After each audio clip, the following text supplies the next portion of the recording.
Նախորդին հեղաշրջման պլանի բացահայտման մասին ազդարարելուց հետո Նիկոլ Փաշինյանը այսօր իրավապահների միջոցով մի շարք գործողություններ է իրականացրել ընդդիմադիր շրջանակներում, իրականացրել է ձերբակալություններ, այդ թվում Բագրատ Սրբազանի եւ հայտարարել իր բնորոշմամբ քրյա օլիգարխիա կղերական հեղաշրջում կանխելու մասին։ Քննչական կոմիտեն հրապարակել է Բագրատ Գալստանյանի եւ ընդդիմադիր ակտիվիստների ֆունկցիոներների խոսակցության ձայնագրություններ որպես հեղաշրջման պլանի ապացույց։ Եվ այսպես Հայաստանի Հանրապետության քննչական կոմիտեն հայտնում է. Սրբազան պայքար անվանումը կրող շարժման ղեկավարների եւ մասնակիցների կողմից ահաբեկչության եւ իշխանությունը յուրացնելու նախապատրաստություն կատարելու դեպքերի առթիվ նախաձեռնված քրեական վարույթի շրջանակներում Հայաստանի Հանրապետության քննչական կոմիտեի քննիչների կողմից Հայաստանի Հանրապետության ազգային աշխատակիցների հետ համատեղ իրականացվել են ավելի քան 9 տասնյակ խուզարկություններ, որոնց արդյունքում հայտնաբերվել են նշված տվյալները հաստատող առարկաներ եւ փաստաթղթեր, ինչպես նաեւ ապացուցողական նշանակություն ունեցող անհերքելի այլ փաստական տվյալներ, այդ թվում հրազեն եւ ռազմամթերք, գործողությունների պլաններ, հավաքագրված անձանց ցուցակներ, մետաղական իրեր, ճայթրուկներ, ծխարցակող միջոցներ, զինվորական հանդերձանք, ռադիոկապի միջոցներ, անօդաչու թռչող սարքեր, թմրամիջոցին նմանվող բուսական զանգվածներ, բռնի կերպով իշխանությունը յուրացնելուց հետո գործադիր իշխանության համապատասխան պաշտոններում նշանակվող անձանց ցուցակ, հանցավոր խմբի կողմից իրականացվելիք ապօրինի գործողությունների մանրակրկիտ պլանավորման, դրանց հերթականության, ժամանակագրության վերաբերյալ փաստաթղթեր եւ այլն։ Քննիչի միջնորդության հիման վրա հսկող դատախազի կողմից որոշումներ են կայացվել 16 անձի նկատմամբ հանրային քրեական հետապնդում հարուցելու վերաբերյալ, որոնք բավարարվել են։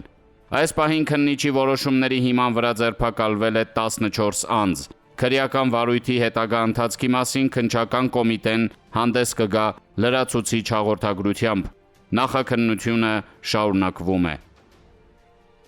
Ազգային ժողովի նախագահ Ալեն Սիմոնյանը Facebook-յան էջում տարածել է քննչական կոմիտեի հրապարակած մի ձեռագիր փաստաթուղթ, որն ըստ պաշտոնական տեղեկատվության առգրավվել է Սրբազան պայքար շարժման մասնակիցների տներում իրականացված խուզարկության ժամանակ։ Նա կից գրել է. Սրբազան նախարարներ,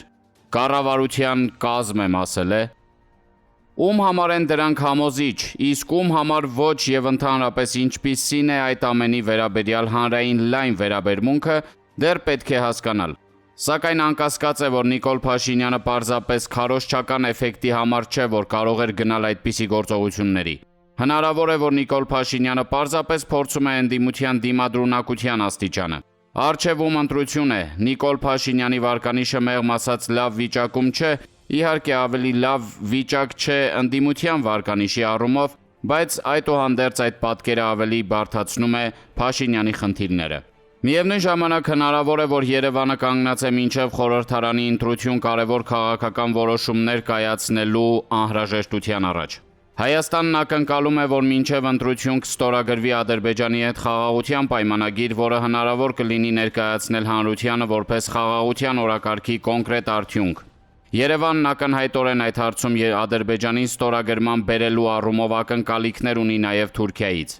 Թուրքիան եւ Ադրբեջանն իրենց հերթին բնականաբար փորձելու են Երևանի այդ ակնկալիքը արդարացնել հնարավորինս մեծ քաղաքական գնով եւ ամենևին բացառելի չէ, որ մինչև ընտրությունն էլ Երևանին հարկ կլինի կայացնել քաղաքական որոշումներ, որոնք կարող են եւ չլինել պոպուլյար։ Ըստ այդմ ներքին կոշտ գործողություններով Նիկոլ Փաշինյանը կամ փորձում է առաջացնել այսպես ասած հակազդեցություն եւ այդ կերպ գտնել լուծումներ արտաքին մանևրների համար, կամ փորձում է ապահովել ոչ պոպուլյար լուծումների կայացման եւ իմպլեմենտացման համար։ Այստեղ սակայն հարցն այն է, թե ինչ է ուզում կամ ինչ չի ուզում ընդդիմությունը։ Կլինի հակազդեցություն, թե ընդդիմությունը չի ուզում պատասխանատվություն ստանձնել արտաքին այն օրակարգի եւ միջավայրի համար, որ կա Նիկոլ Փաշինյանի շուրջ եւ լինելու է նրա տեղում հայտնվող որևէ ուժի առաջ։